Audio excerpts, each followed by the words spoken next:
La Norvège consolide sa défense. Le gouvernement a annoncé ce vendredi qu'il allait débloquer cette année plus de 300 millions d'euros supplémentaires pour l'armée.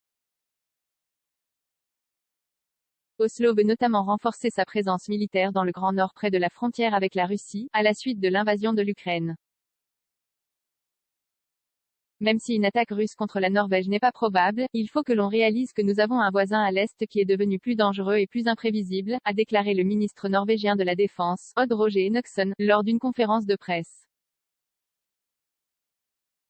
Près de 200 km de frontière avec la Russie. L'enveloppe servira à accroître la présence de la marine dans le nord, intensifier l'entraînement de l'armée d'active et la réserve, augmenter les stocks de munitions, de carburant et autres équipements critiques, améliorer les facilités d'accueil de troupes alliées et renforcer la cyberdéfense et le renseignement.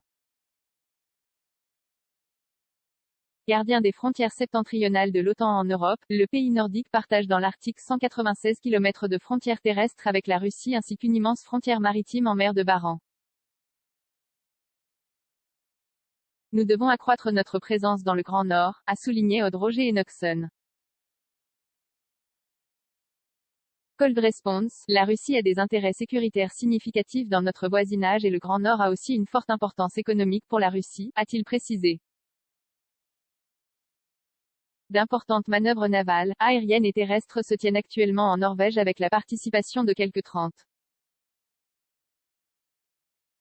000 soldats venus de 27 pays, membres de l'OTAN ou partenaires de l'Alliance, Suède et Finlande.